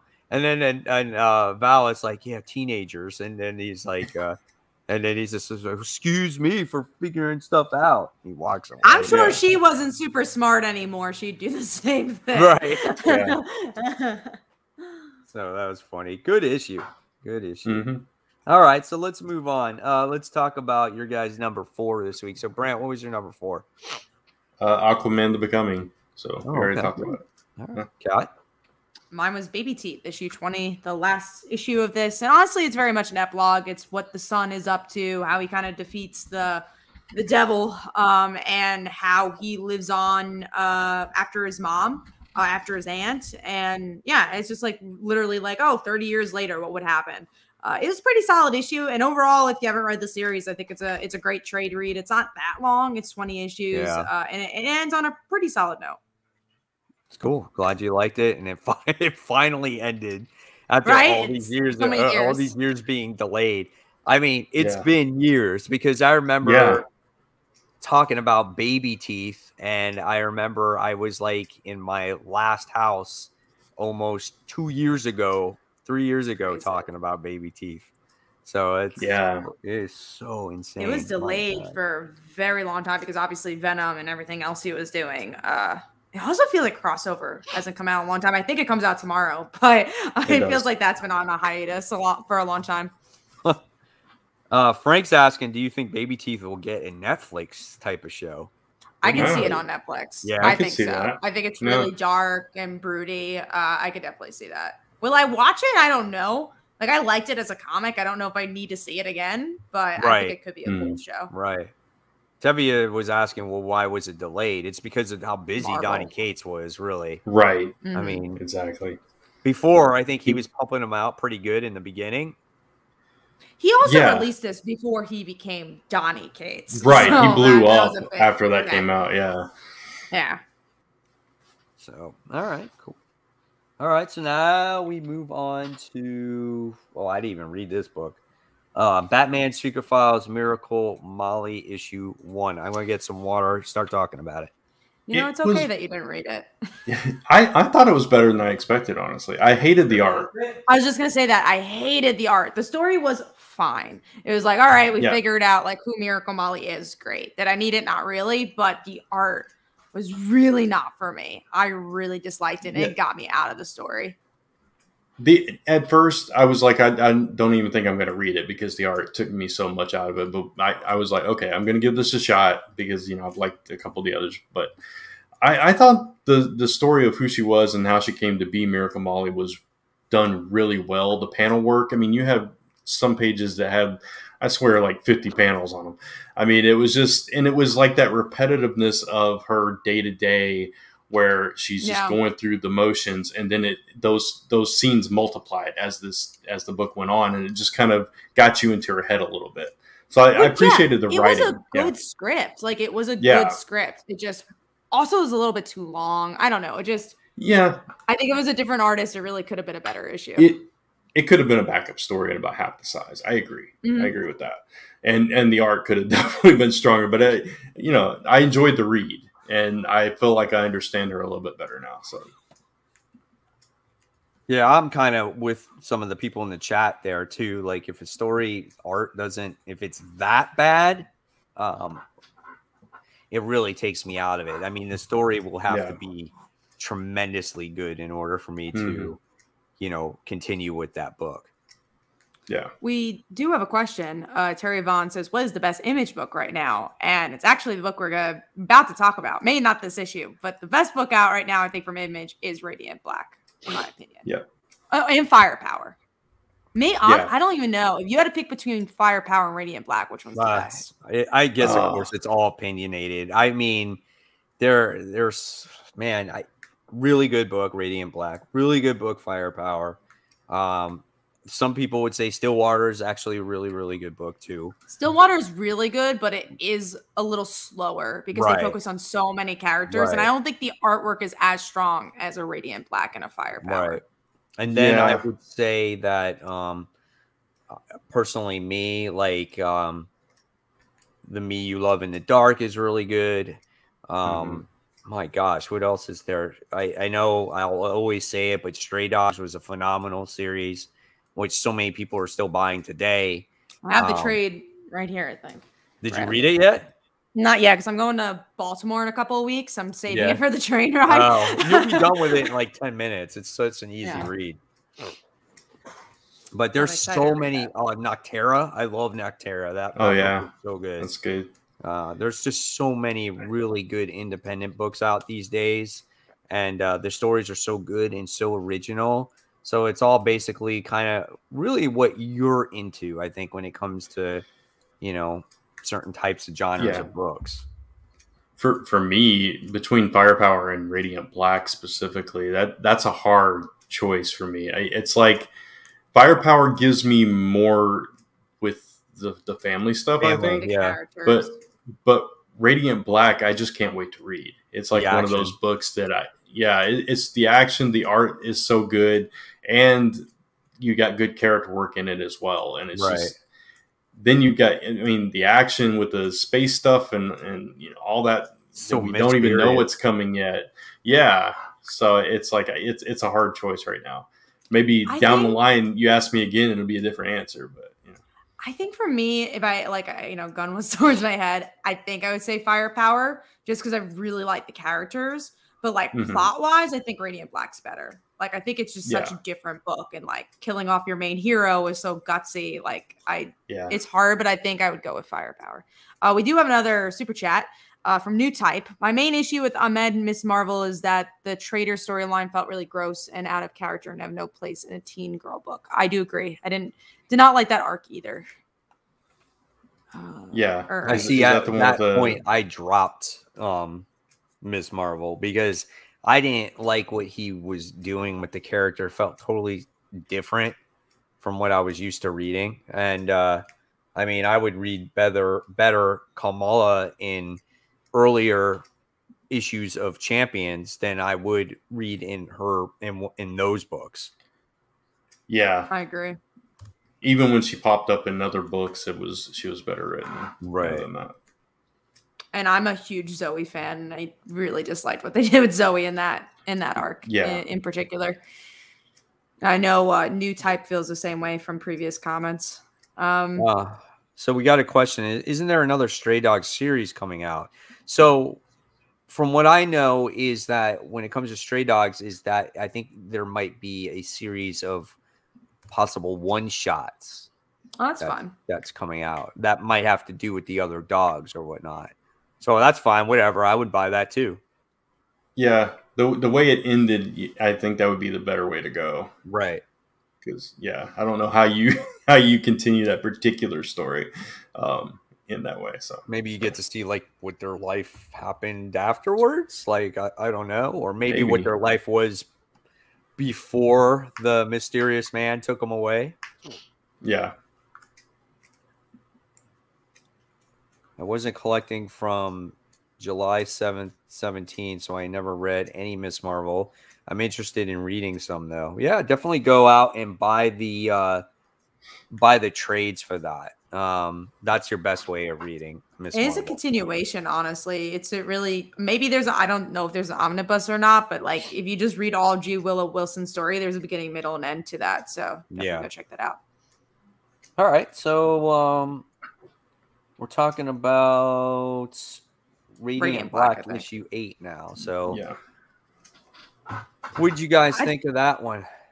I thought this was an okay issue for me. I felt like the pacing was a little off for it because not much happens, but there's some like good character building. You get to see that girl and I guess now our new main character interact a bit, and then you get more from the villain, but I didn't feel like this moved as well as previous issues. Yeah, I would agree with that. Yeah, no, I was just gonna say I agree with that. I did like seeing them in Russia and him stealing the coffee and that whole thing. It was kind of funny and at the same time you got they got to know each other a little bit better, and it's like they were rubbing each other the wrong way at first, and then it kind of warmed up to each other. But at the same time, there wasn't a whole lot of movement in this issue. Yeah, I think this is probably. Even though it is in my top 5, I think this is probably the weakest issue of the entire run so far. I agree. But still a strong book. And like you said, Kat, it's still some good character work. And I think we got little teases of, what's going on with the villain, because he was basically saying you've doomed yourself to death. And now it's like, well, is this guy really a bad guy then? Or is there some reason is he testing them? What's going on? So it added a little even more mystery to the mix. Yeah, I mean, this basically just continued off of the last issue, right? I mean, they captured him. He drained or took their powers away so he could power up his own suit again. Like you said, it's possibly warning him. And then after they done that battle, obviously there was issues with them getting along with each other again. But the biggest thing was the original, what's his name? Radiant Black. What's the boy's name? I forgot. I always forget their names. I know, I can't remember his name either. Never. I know the other guy was Nathan. I don't remember. Guy. He that hand came out and took and sucked him back into his armor. And you're like, whoa, what the hell happened to this guy? Like, I felt that this character was this major bad, this major threat, and just like that, he takes him and puts him in his own body. Yeah. Like, what the hell happened there? So that's what left me with scratching my head at the end of the issue. Yeah, I mean, that was one of my potential panels. Yeah. Visually, that was cool. I think the art was really good for this. Yeah. Yeah. It just didn't. That was one of your potential panels? Yeah. it just didn't progress the story, like you guys said. It was just a lot of action, a lot of fighting. Was the fighting great? Yeah, absolutely. Was the artwork absolutely great? Yeah. Was the lettering really good in this book? Because it was like when he talked, all his words were glitchy too, which I thought was really awesome. You got that comment? Yeah. Yeah. Scarlet, G.I. Joe. Yeah. Sorry. It kind of looks like Mary Jane from all the way back there. Yeah. Right. And then when you look closer. Hey, at least she's the redhead, though. She is a redhead. Yeah. So, but yeah, that was Radiant Black. I mean, it was good. It was, but just not a lot of story progression. And I think that's what we're all looking forward to when it comes to this series. All right. So, moving on to number 3. Kat, what's your number 3 this week? Sadly, Nightwing, and I'd say sadly, I know it's number 3, but I thought this one was a little bit going with emotions a little bit more just because it is tying into Fear State. But the moments I enjoyed them, like I like seeing Batman and Nightwing teaming up. I like the art style. I do agree it's not as good as the original art style, but I still liked it. I like the ending with Batgirl, so it was a good, solid issue. It just wasn't a number 1 pick this time around. Excuse me. Yeah, I can agree with that. I mean, of course, it's Tom Taylor. He's got to do what he's got to do to tie into the event that's going on. The big reveal you get, obviously, is the whole Barbara Gordon thing. There was a cool scene in there with Nightwing teaming up with Batman, which I thought was really cool. Batman calling him his son, which I thought was kind of that one touching moment in that comic book. And somehow, some way, Tom Taylor always finds a way to be like, oh man, that was a pretty cool emotional moment there. He's so good at that. But besides that, there really wasn't, I guess, all that much in this comic. Yeah, it definitely not as strong as it has been. Obviously, anytime we get an event tie-in, it books kind of take a dip that we're enjoying, unfortunately. But and we've already talked about the art. But I did like those moments. I liked Barbara, kind of saying, "No, I'm gonna see this through. This affects me. This is Oracle. I gotta see this through." And Nightwing coming in there and, like you said, fighting in the alley and stuff, and Batman saying, "I already saw what basically my dad died. I'm not letting my son die." That was a great scene. Yeah, I really like that scene as well. So, not as high as it would have been normally, because this is usually just like almost an automatic first pick for me. But yeah, definitely still a strong issue. Okay. All right. Yeah, man, it sucks with this, man, because what happens is he dips out on Bloodhaven and everything that he's trying to accomplish over there, and he's just like, right, my home too, Batman, so I want to stop and defend it. It's like, oh, come on. It's like, I get it. Don't you have enough Bat people to defend Gotham City? I guess not. So, all right, so that's Nightwing. So let's talk about Moon Knight. So Moon Knight issue 3. Were we doing our number 3s? What's that? I did mine into yours, Brant. Yeah, I didn't do mine, but we already talked about it. It's Radiant Black. Oh, sorry, Brant. Sorry. No, that's cool. Oh, because we were talking about Nightwing. Right. That's why. Okay, I got confused, and Nightwing was next on the list. Right. Yeah. There you go. There we go. All right, so now we're going to talk about Moon Knight, issue 3. So I said I would give this up to issue 4 because Tigro is in issue 4. But I read issue 3, and this is the best issue for me so far. Yeah. When it came to it was really good. I actually saw improvement. I actually understood what was going on, and I saw that, okay, now this book is starting to have some potential for me. I'm glad you said that, because as I was reading it, specifically the second half and going into the ending, I was like, okay, Mike's got to like this issue because this was his Taskmaster moment. This was where he came into being and who he was, and we really got to see what this book and this character was about in this issue, I thought. Right. Him taking on that Hunter's Moon guy, the other fist of Khonshu. Just the way he just like dispatched of him, it was like comes behind him. You think baseball bat. Yeah, you think he's done, and all of a sudden you got looming Moon Knight with a baseball bat, just conks him over the head with it, and it's like, nah, you don't know me, dude. It's like okay. Vampire people are just like, yeah, they're like, whoa. What? Yeah. So I was like, oh, that's crazy, man. And then it's just like, and he lets him go though at the end, you know, and he just says, don't mess with me again, or you're going to be sorry. Yeah, I like that they kind of referenced previous versions of Moon Knight in this series. Like one character was like, you know, we heard these things about you. He's like, yeah, I did all those things and probably more, you know, and he kind of referenced those versions of himself, you know, in the past, and was like, but now I'm doing this. So it was like it was a clean slate kind of thing that was written, you know, seamlessly into the book. So I appreciated that as well. And I like how he's trying to do things right instead of just murdering. Because the other one, what's his name again? You already said it. Hunter's Moon. Yeah, Hunter's Moon. He was kind of just like, well, he's like, you're supposed to kill these vampires. They roamed the earth and they did bad things. And he's just like, yeah, but they're just vampires now.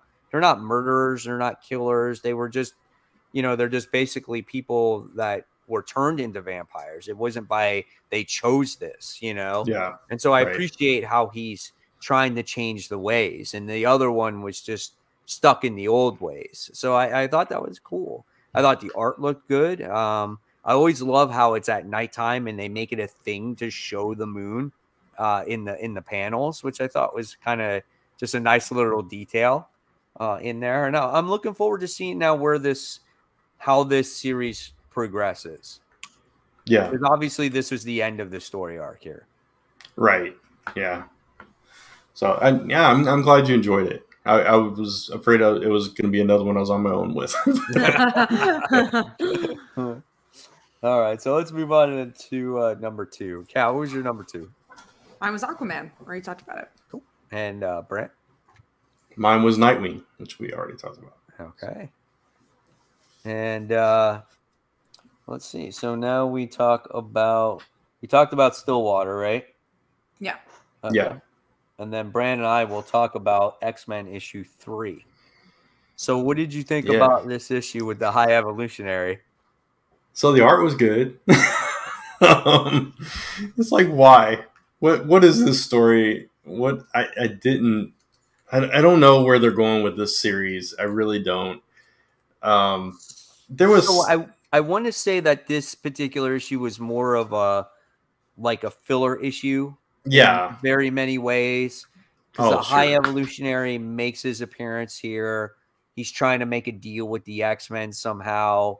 And then it was rejected and they started fighting and there was this big brawl and bad things are starting to happen. And he obviously requires Mimic's blood. Like he actually praises Mimic for his mutant powers. And he said, he'll leave him alone. Just give me a drop of your blood. And that's what he winds up doing. He winds up taking off. Right. And they're like, do you think it was the right thing to do? And Cyclops is like, no, it's going to blow up in our faces in the future, but we'll be ready when that happens. Yeah. I was like, what the heck? He's just man. Solve the problem now. Worry about the ramifications later. So I thought that was hilarious. Like that's just like the slacking way of an X-Men would take, you know? I would think that Cyclops would be okay with that, you know? That's something that maybe Bobby would say. Right. Like, we'll worry about it later. It was a little odd, yeah. I mean, there were some fun moments in it, but it's like if you don't know the history of the X-Men and the High Evolutionary, you're lost on certain things that are brought up. It's like, why does Rogue hate this guy so much? What's going on with that? Why does this character have Scarlet Witch's and Quicksilver's powers? And how are they able to beat her so fast? It's like, what is going on? Yeah, it was. But it really, at the end of the day, has to do with that guy that wanted to travel to Mars and wants to go to Mars. And I think he's going to try to take over Mars and destroy Krakoa Mars, whatever the hell it's called up there. And then you got the other story. X or something. What was it called? I don't remember. Yeah, the I issue don't was know. Planet X. Planet X? I don't even know what it's called now. But and then at the very, very end, you get the other bad guy that is trying to resurrect people, and he obviously gave Ulrich the information that the mutants are resurrecting themselves. Now, obviously, the humans don't know this, so now Ulrich is the one that knows, and he said, "Put the story on the Daily Bugle." So this whole thing with them being resurrected could be a whole big deal in the future. Yeah. And so that could be a big thing right there. Yeah. And I like that. That's interesting, but it just felt like both of those scenes with Gyrich and Ulrich were just like shoehorned in at the end. Yeah, it was like it wasn't fluid, I just right? think, like, maybe a high evolutionary story wasn't necessary, and those two Right. other characters should have been it's the underlying stories that are going to make their way to the top as time goes along. Yeah. So we'll see what happens. I agree. It wasn't the best issue, but I was like, whatever. I was like, at least there was action in it, and they fought, and that was that. Slacking off, X-Men. It's so funny. All right, so let's just move on to our number one then. So what was your number one, Kat? Fantastic Four. We already talked about it. Yeah, I probably would agree with you there. That probably would have been my number one pick as well. I really, really enjoyed that book. Just so fun. It's just like everything you want in an issue. There's action, character drama. It was good. Yep. Brent? Fantastic Four. Oh, There you go. nice. Yeah. Why didn't you say something like 5 minutes ago when Kat and I were just talking about it? Just had He's to like, be no, I gotta final, wait. right? Just be like, I talked about it. Huh? He's like, no, I'm gonna to reveal it though. Well, you could have revealed it when Mike revealed it. You're waiting. Well, though. you know. Yeah, I was waiting because I didn't think y'all think I picked it, so I was just like, yeah, I'll play it cool. I honestly didn't. I didn't think you did. I didn't Yeah. know what book you would have picked, but I wasn't thinking Fantastic Four. I don't think any of us really were thinking Fantastic Four is going to be the number one pick of the week, but it ended up being that. No. I mean, yeah. I just remember out of all the books that I read, that book really stood out to me this week. Which is interesting because you have Radiant Black and Nightwing that came out this week. Right. Yeah. Nightwing, On paper, it's like those are marked Radiant. 1 and 2, right? Yeah. Right? Yeah. Wasn't. Radiant Black was just like we already talked about that. Last Ronin came out this week, but that just it for me, the Last Ronin, it's not, the delay is so long, right? Mm-hmm. And so you would think that book is going to be better read in trade. And I just don't feel like it hits the notes like it did the first 2 issues. Absolutely agree. Yeah. And this one was a culmination of a battle. It was most of the issue was a battle. And, you know, then it was like, okay, we won the battle. Yeah. Yeah. It took way too long to tell that story. It's like, oh, we're going to do this battle, and then we're going to tell the history of like how, you know, Splinter and Donatello died, and then we're going to talk more about the battle. Then we're going to do the battle. Then we're going to win the battle. And now we got to go and do the final battle in the last issue, which I think that might be actually a good issue, that final battle. Yeah, and especially if they don't break it up with all those kind of transitions, because it was kind of cool seeing the art changes, and like when they're telling the past, it goes back into that classic black and white style. But doing that every single issue kind of dulls the effect for me, and it's just like, okay, we got to get through this now. I think that should have been just like here and there instead of every single time you get that. But. Right? Yeah, absolutely. All right. So that was our number one, and now we're gonna move on to the chopping block. Can't talk. The chopping block. It's the chopping block. The chocolate block. The chocolate block. Yeah. We wish. All right. So, for me, Frontiersman, I did not like that book. It was just so like on the nose, like political, like saving the world, climate change, like great. You know what? I all for climate change and everything else, but I just don't need to read it in a comic book. I really don't, you know? So I was just like, And I just didn't find the character interesting. I didn't find the book interesting. There was nothing really there for me to like grab onto. And so I just won't be reading that anymore. You know, just not my thing. And then the other book that I'm dropping is Suicide Squad, King Shark.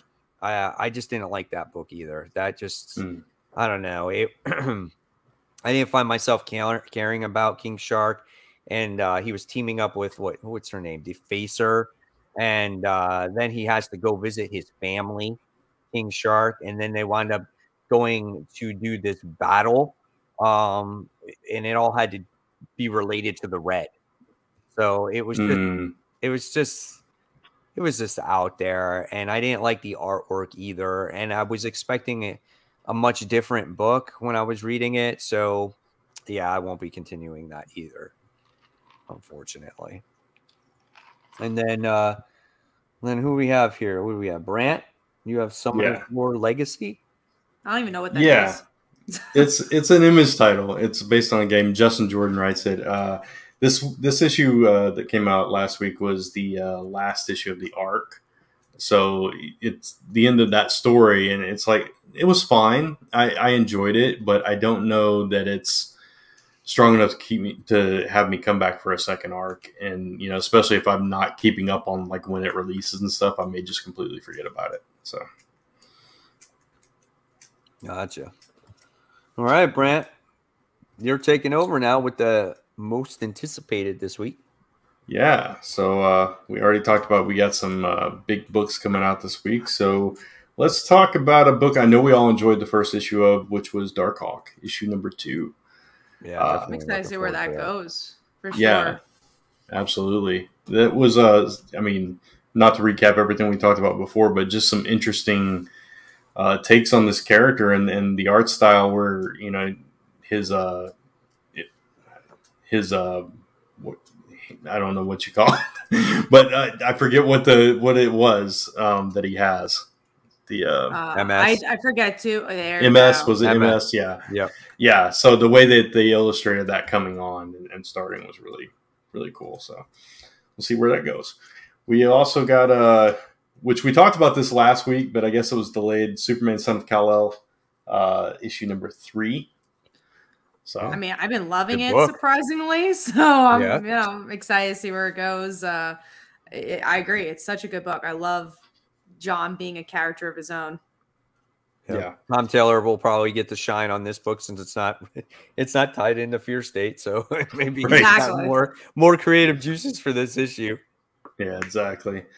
All right, so we got going from that to this. Miles Morales, Spider-Man number 30. We've kind of given our thoughts on this, but this is the 10-year anniversary issue. So this is the issue you got to buy because this is the new costume. Right. So I mean, you got to look at it like the original Spider-Man when they changed his costume for the first time, right? Look how popular that was. Now Miles gets a costume change. Will that be just as popular 30 years from now? Yeah, spec book. We'll see. Will it? I don't know. Will it? In 30 years, I'll be 76 years old, and I'll be like, time to sell them comics. Shoot. All right. We got staying in the Spider-Man family. We got Black Cat number 10. I don't even remember what happened last issue, to be honest. Okay, this is when she like she's kidnapping like Star and stuff, right? Yeah, okay. So that's really good. As she's acquiring slowly, she's acquiring all the Infinity Stones, but in people form. Right. I wonder who's next then. What's his name? Amulet, maybe. Oh God. We'll No, Amulet. We saw him in the Miles. See, that's a perfect example right there. That book was so bad. Oh, it was so bad. That Miles book. It's supposedly tied into Infinite Destinies. And that character, Amulet, was horrible. Yeah. You remember Amulet, Cat, don't you, from Miss Marvel? Yeah, from Miss Marvel. I did not like that character either. Yeah. I forget. He's got an Infinity Stone now. No. Does he? Yeah. Interesting. Yeah, I don't remember anything about the character besides that he just randomly showed up a lot of places and talked to Miss Marvel. Yeah, exactly. It was so weird. That's kind of what he did in Miles Morales too. So maybe Not he'll do that in Black surprised. Cat. Yeah. Going to the other side of the pond with well, not the other side of the pond. It's still I don't know why I said that. But anyway, Robin, number 6. Tournament's going on. Seems on the The other other side of side the of pond. You some just don't pond, know yeah. where in the Yeah, pond. that's true. Yeah. Yeah. It could be in the UK. You never know. It could be, Robin yeah. is such a freaking good book. It's definitely Yeah. one of my favorite books out right now. I can't say enough about it. It's honestly the big reason why I'm excited for Williamson to take over Batman. Yeah. That's the only reason I'm excited for Williamson. Don't you want to know who Respawn is, though? Yes. Yeah, I'm absolutely. excited to hear about everybody. Like Respawn, the Flatline. I want to learn about every single person. And now that you have Deathstroke Inc., which I guess is the next book, but you have that book coming out. Like, are those going to be tied in? Because you have Deathstroke and you have Ravager in this book. Yeah. So yeah, let's talk about that. Yeah, and Black Canary being teamed up with Deathstroke. Yeah, that's weird, right? It's really weird. That's gonna be interesting. I will say my only hesitation for Deathstroke Inc. is I'm not a Howard Porter fan, so I'm a little worried about the art. But I am excited for that book. Same here. Yeah. Yeah, we'll see what happens. That long flash run art. Yeah. Yeah, so we talked about Deathstroke. We got Thor number 17.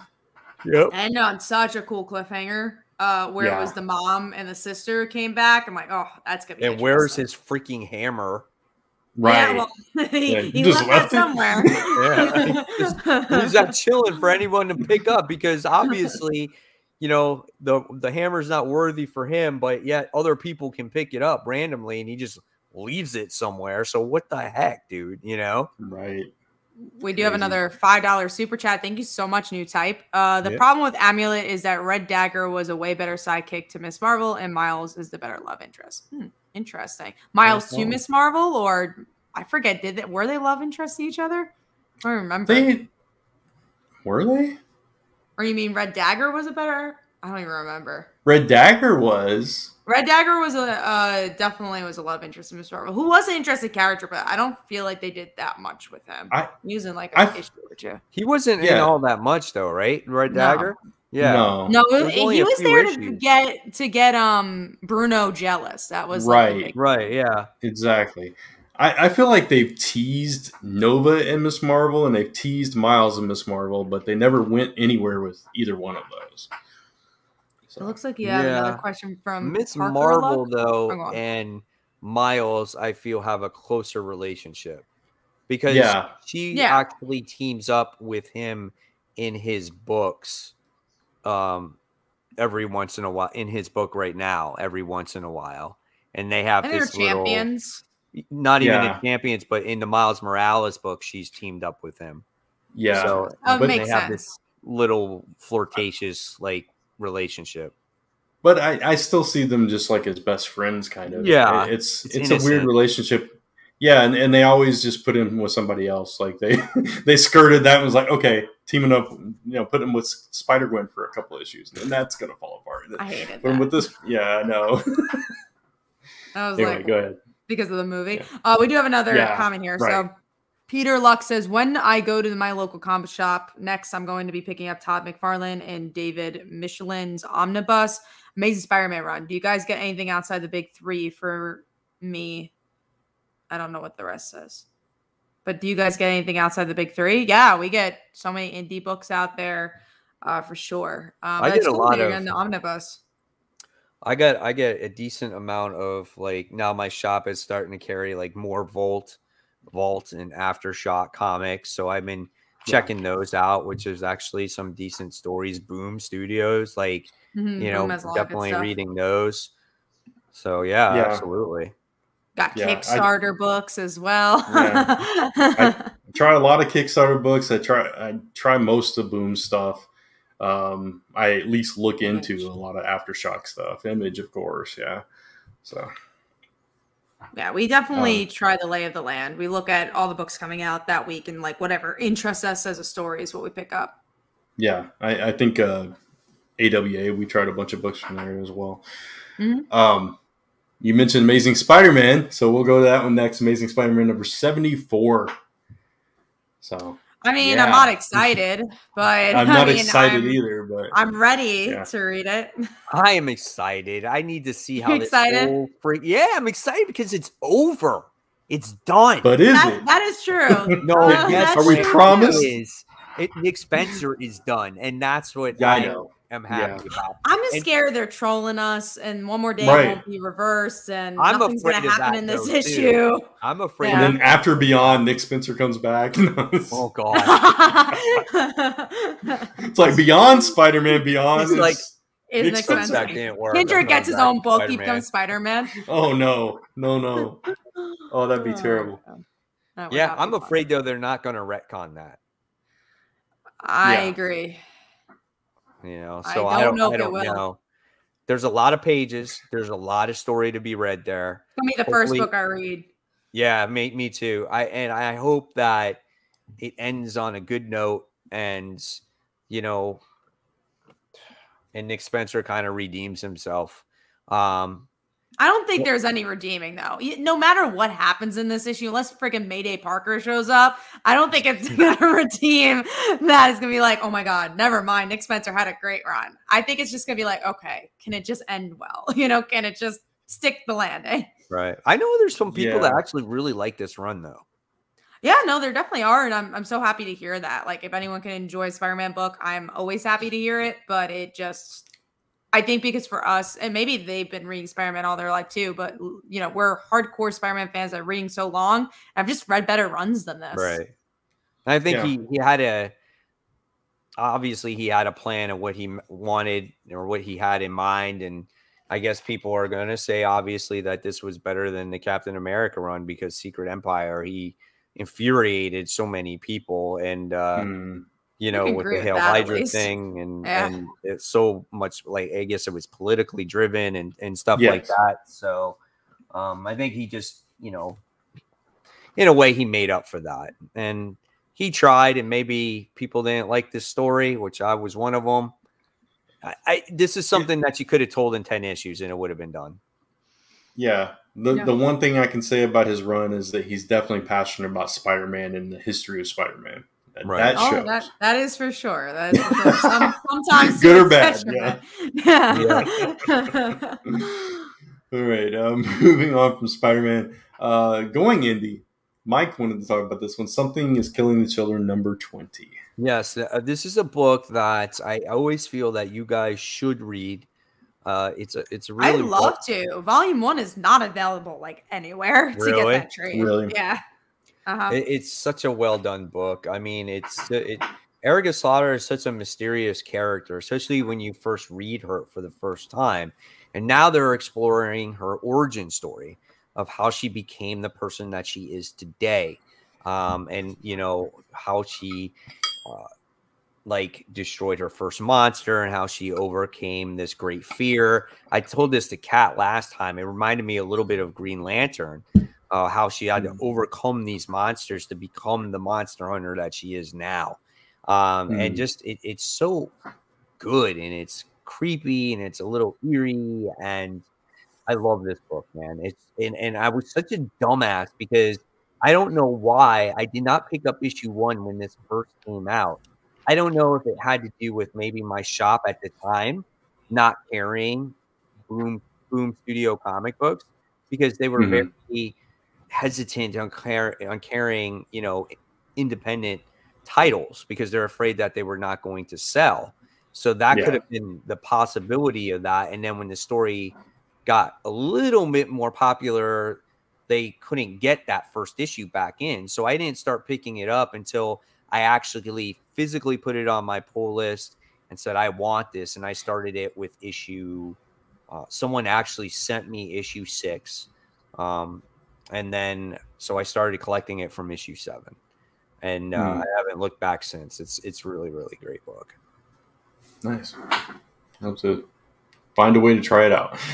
Yeah, I found on Amazon they do have the trade. Just my store 100% does not have the trade. I've looked like during Free Comic Book Day, I was like, oh, let me get a graphic novel because you get like one one for free or whatever the deal was. Right. Yeah. So I was like, oh, I'll go check it out. And they only had volume 2 and 3. I'm like, well, I guess I'm not going to check it out. They do have it on Amazon. But I like supporting my local store, but sometimes you can't. So you got to get it on Amazon, I guess.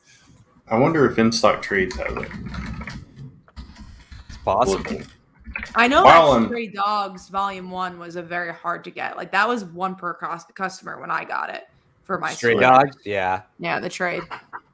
Mine was 2, I think, and it was just like I knew that for some reason, like I never pay attention when trades come out, but like as soon as I got to the comic shop, I went to where they carry their new trades. I'm like, Stray Dogs right in my hand. Well, luckily it was like on the rack in front of me because I never look at the rack just because like I always have my pull list, so I just go there and I'm like, cool, these are my books, bye.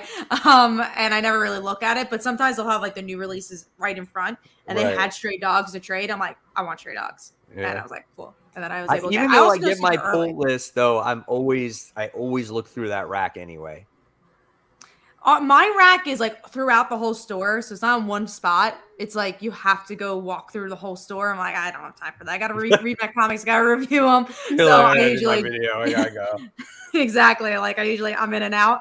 But I also go super early, so I usually go like when my store opens, which is good. So at least I'm able to like get everything I need.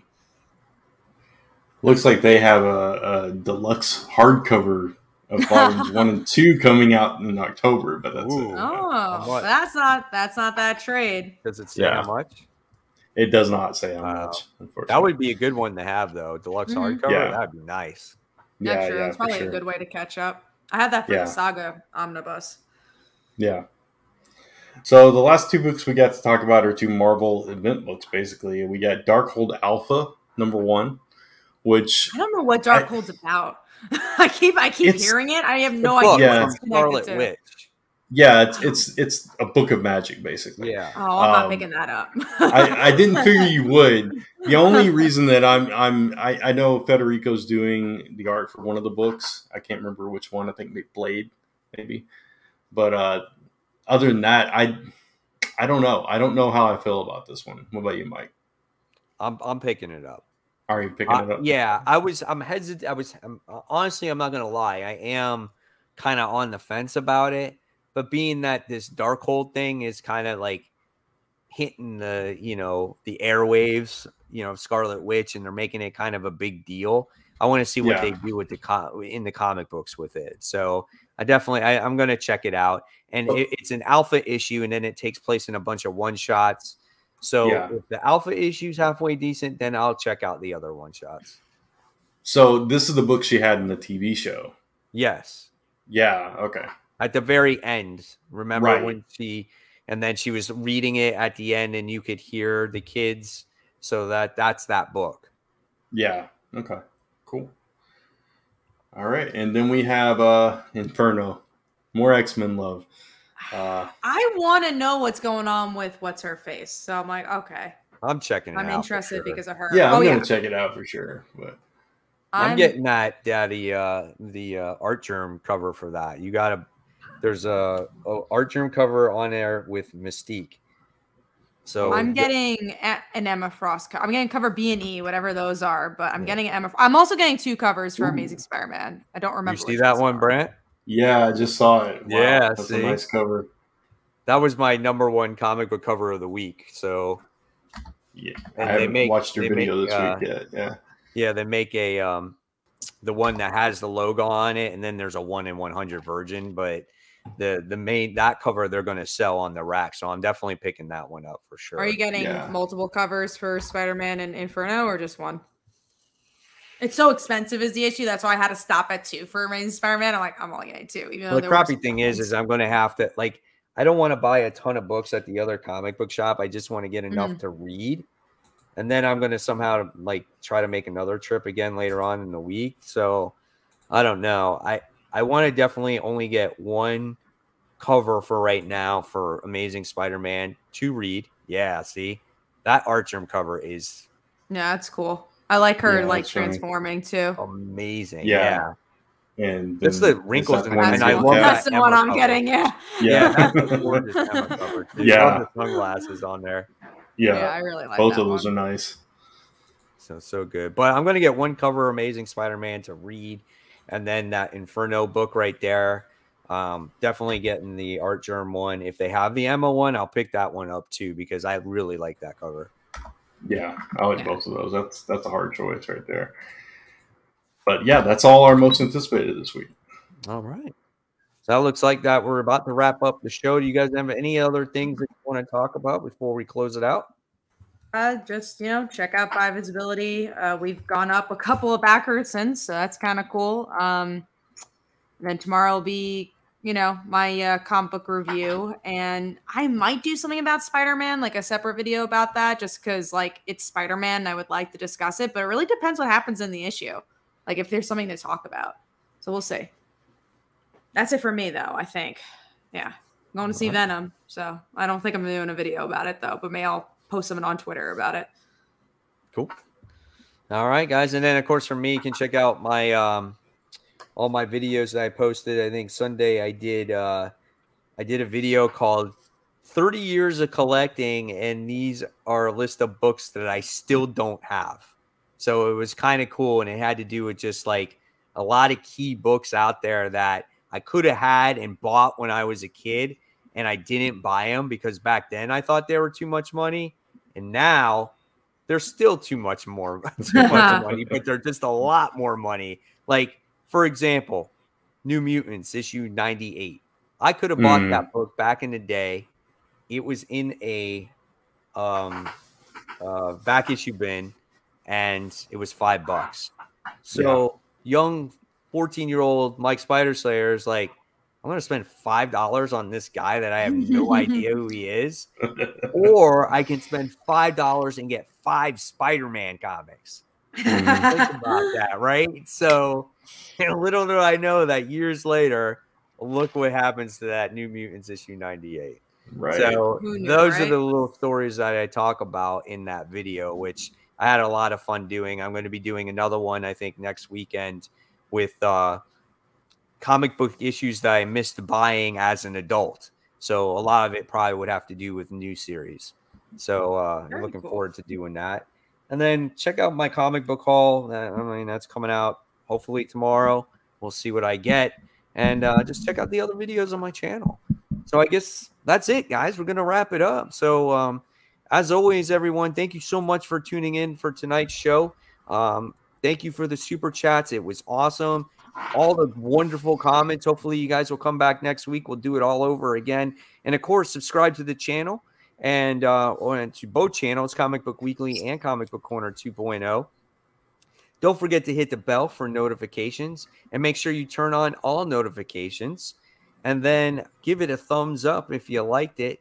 And of course, guys, follow us on the social media that we kind of do, which is Facebook, Twitter, Instagram. But of course, most importantly, we do the YouTube one.